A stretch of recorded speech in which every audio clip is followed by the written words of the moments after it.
Hello there again. So, this video is for those of you that showed interest in making a raised panel by hand, but do not have a panel raising plane, which is not a very common thing anyway, so don't feel bad about that. So, before we do this, let me explain to you what a panel raising plane does.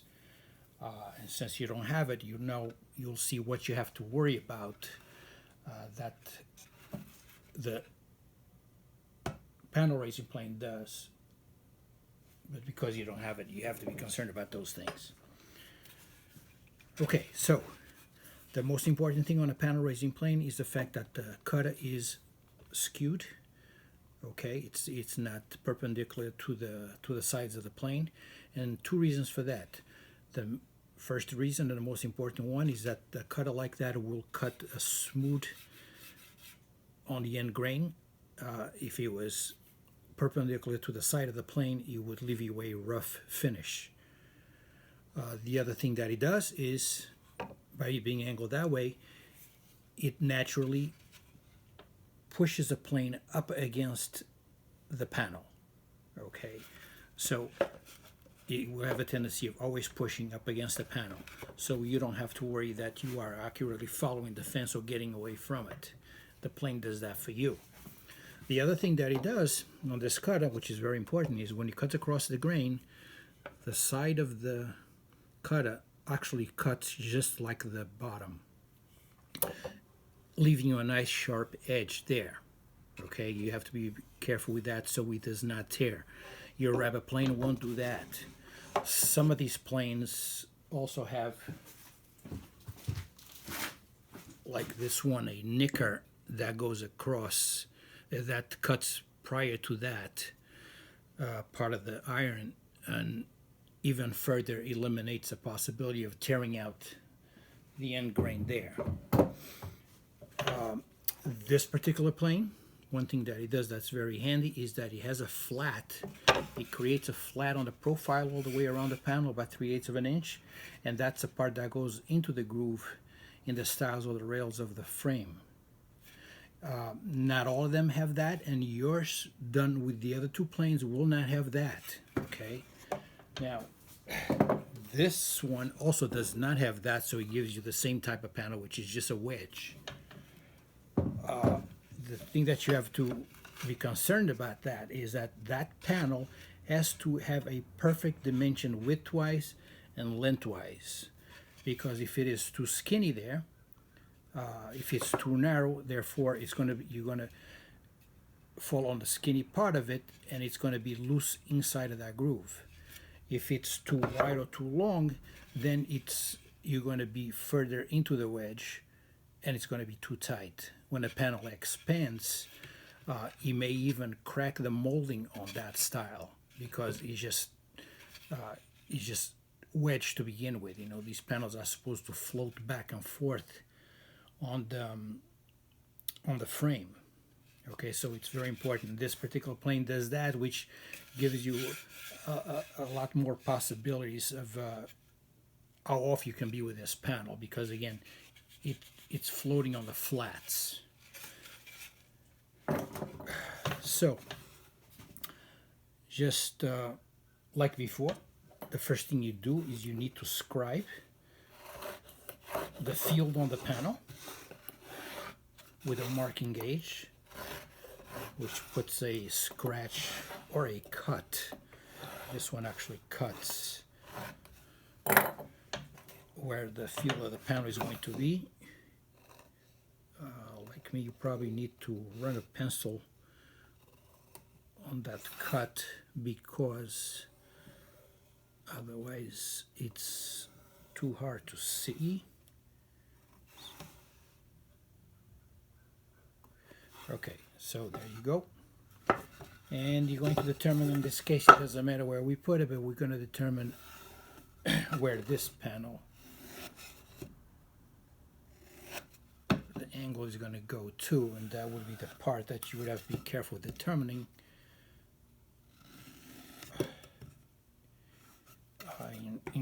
in a real panel.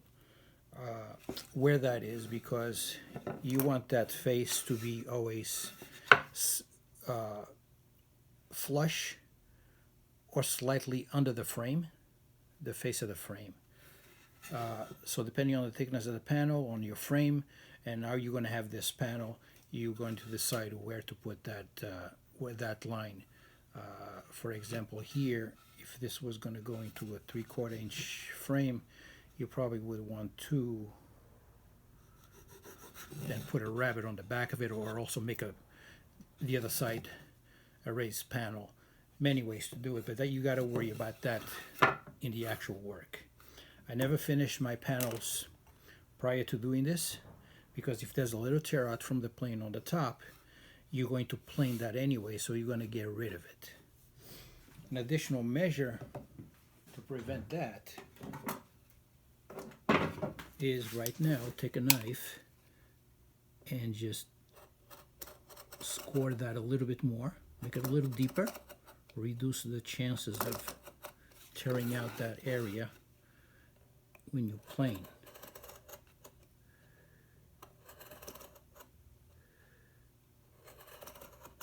Okay.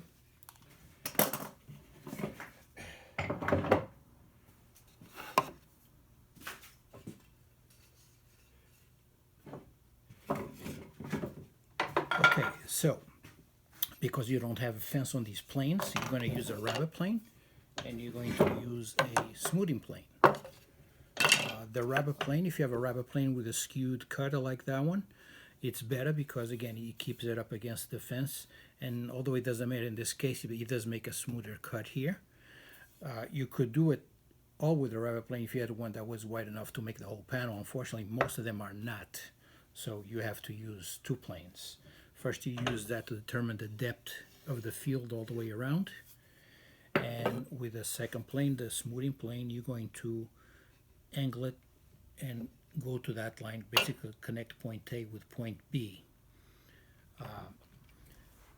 Because this plane doesn't cut all the way to the side, any smoothing plane is going to, that part of it there is not going to cut, so it's going to leave you a little ridge here that you'll have to trim later. You can do that with a rabbet plane or just sand it off because it's very little. So you're going to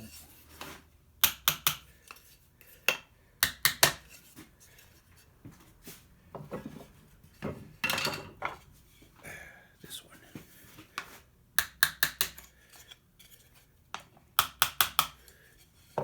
Okay, so you're going to do the end grain first. And the reason why you do that is because there's always a possibility of tearing out on the sides by splitting that part when you plane it. So if you do the end grain first, that doesn't really matter because you're going to cut that, so that will disappear anyway. So you're going to take a small straight edge and you're going to put it, pretty much cover the line to be on the safe side here. You're going to put the nails towards the edge because that part is going to be cut anyway. You're not going to see the little nail hole. So I'm doing this to show you, kind of slow, but this can be done relatively fast. Okay, the other important thing is all of the work, of course, has to be firmly secured on the bench. Otherwise, it's a very frustrating thing that just leads to disaster sooner or later.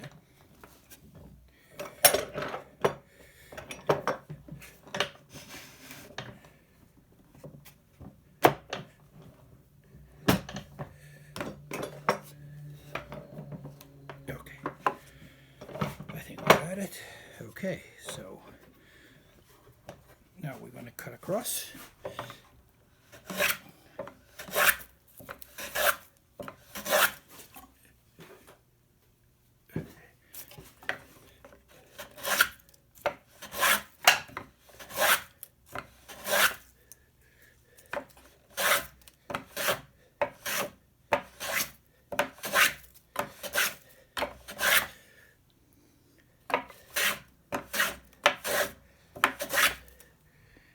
And that part is usually about 1/8 of an inch or so. It's really a matter of preference. Just keep in mind, maybe a little more than less, since you're going to plane that after and you're going to take some of it away. Okay, so we'll do the same thing on the other side.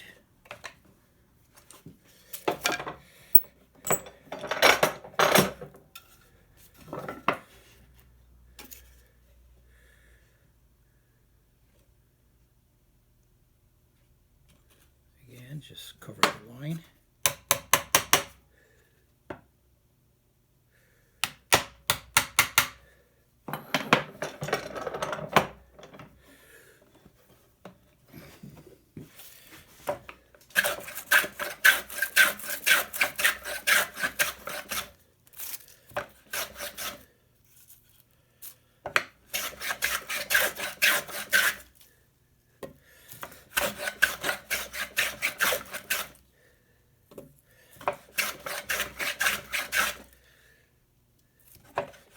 Okay, we'll call it that good.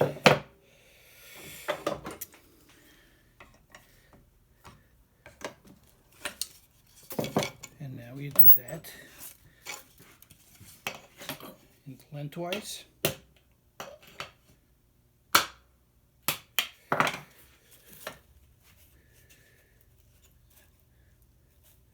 Again, put that right on the line, but in this case it's not that critical because nothing's going to happen there since it's long grain.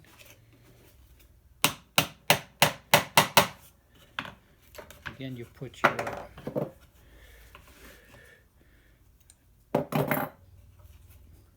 nail at the ends where you eliminate that little nail hole anyway.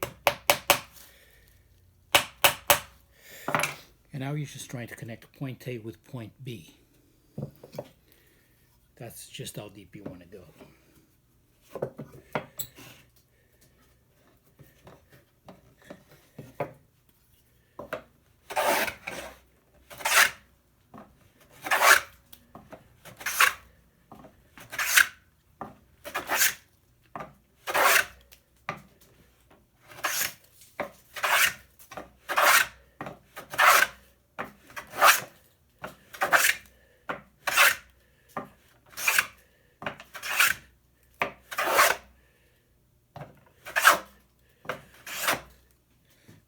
Okay, that's pretty good. You just have to worry about it at the corners. If you're a little off here, doesn't matter because you're going to cut that again.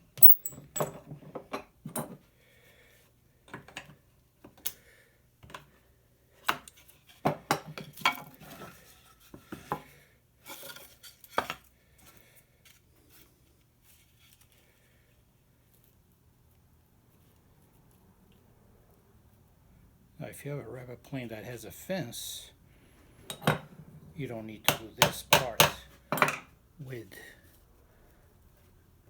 nailing a fence on it, but those are not very common, so most likely we will not have one like that. Same thing, connect point A with point B.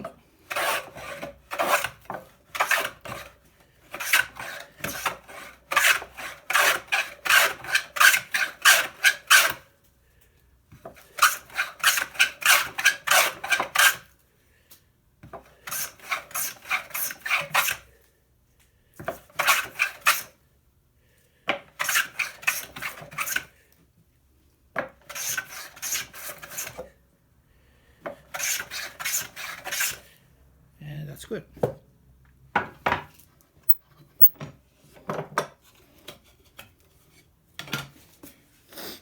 Okay, so you see that we defined the field. We did it safely there, so that could be trimmed with a chisel very easily, or with a knife follow that line and finish that off. Okay, so now we're going to finish the panel by planing it at an angle from that point to that point. Again, we go with the end grain first.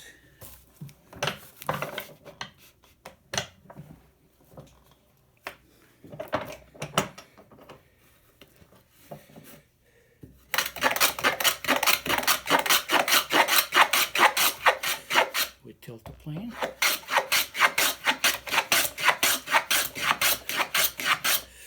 It's going to get to a point that acts as a fence so you don't go over. The side of the plane is hitting that.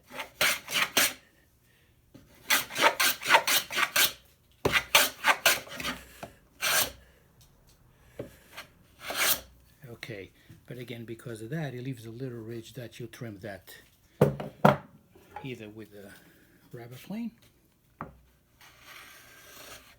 And again, it's a very small thing.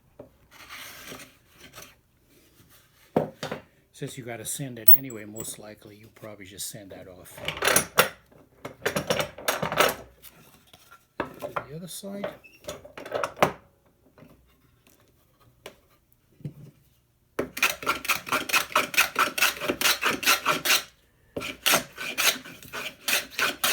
Angle the plane.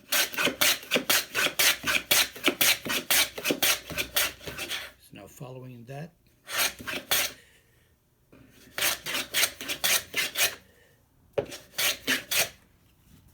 done. Now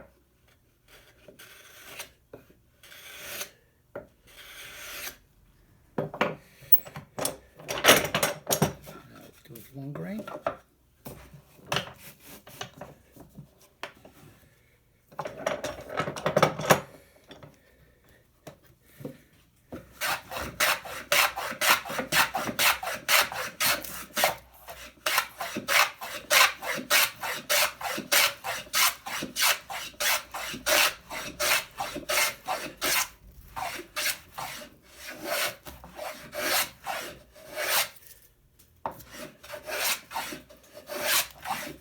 Again, that's acting as a guide, so there's no danger of going over and ruining the panel.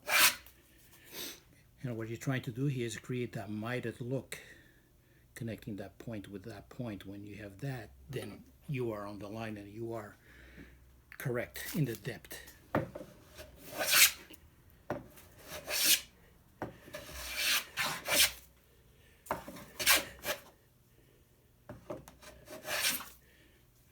Okay, so that's pretty good.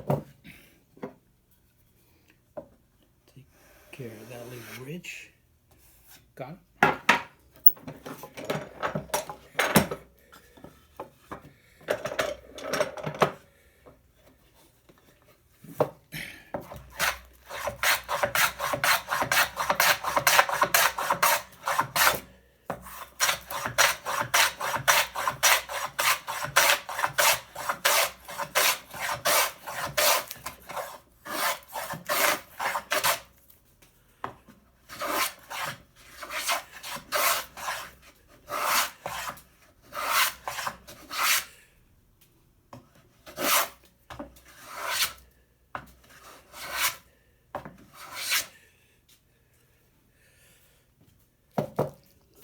Okay, that's done.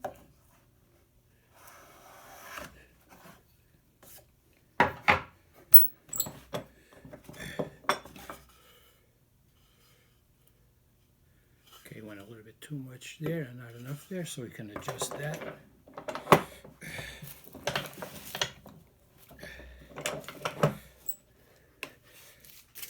By just cutting on this side here.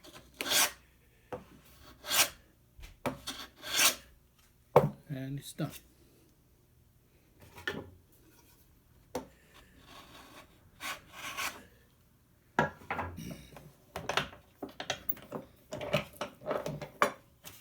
There it is, a finished panel. Okay,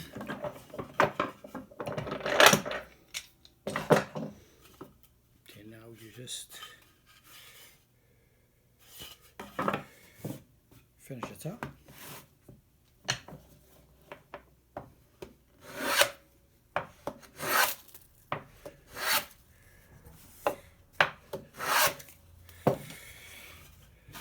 There is your finished panel. That's